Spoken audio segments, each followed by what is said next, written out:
ನಮಸ್ಕಾರ ಸ್ನೇಹಿತರೆ. ನಮ್ಮ ಇತಿಹಾಸ ಯಾವ ರೀತಿ ತಿರುಚಲಾಗಿದೆ ಅಂದರೆ ನಮಗೆ ಅದು ಊಹಿಸಲು ಸಾಧ್ಯವಿಲ್ಲ. ಮೌರ್ಯ ವಂಶದ ರಾಜ ಅಶೋಕ ಚಕ್ರವರ್ತಿ ಬೌದ್ಧ ಧರ್ಮ ಪ್ರಚಾರ ಕೈಗೊಂಡ ಆ ದಿನವನ್ನು ಅವನ ಪ್ರಜೆಗಳು ಅತ್ಯಂತ ಖುಷಿಯಿಂದ ಗುಂಪು ಸೇರಿಕೊಂಡು ಧಮ್ಮಚಕ್ರ ಮುಟ್ಟುವ ಪಂದ್ಯವನ್ನು ಪ್ರತಿ ವರ್ಷ ಆಚರಣೆ ಮಾಡುತ್ತಿದ್ದರು. ಈ ಆಚರಣೆಯನ್ನು ಮುಂದಿನ ಪೀಳಿಗೆಗೆ ಗೊತ್ತಾಗಲೆಂದೇ ಅಶೋಕ ಚಕ್ರವರ್ತಿ ಆ ನೆನಪುಗಳನ್ನು ಕಲ್ಲು ಬಂಡೆಗಳ ಮೇಲೆ ಕೆತ್ತಿಸಿದ್ದಾನೆ. ಏಕೆಂದರೆ ಅಂದಿನ ಕಾಲದಲ್ಲಿ ಇಂದಿನ ಹಾಗೆ ಮೊಬೈಲ್ ಕ್ಯಾಮರಾಗಳು ಇರಲಿಲ್ಲ.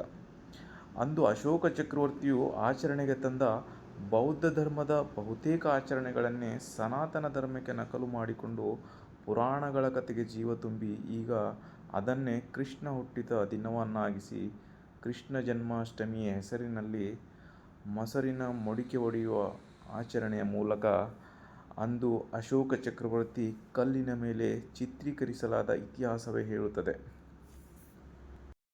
ಅಶೋಕ ಚಕ್ರವರ್ತಿಯು ಎಂಥ ಚತುರ ಎಂದರೆ ತಮ್ಮ ಇತಿಹಾಸವನ್ನು ಮುಂದೆ ಯಾರೂ ಕೂಡ ಕದಿಯಬಾರದೆಂದು ಅವನ ಕಾಲದಲ್ಲಿನ ಎಲ್ಲ ಆಚರಣೆಗಳು ಬಂಡೆಗಳ ಮೇಲೆ ಚಿತ್ರೀಕರಿಸಿದ್ದಾನೆ.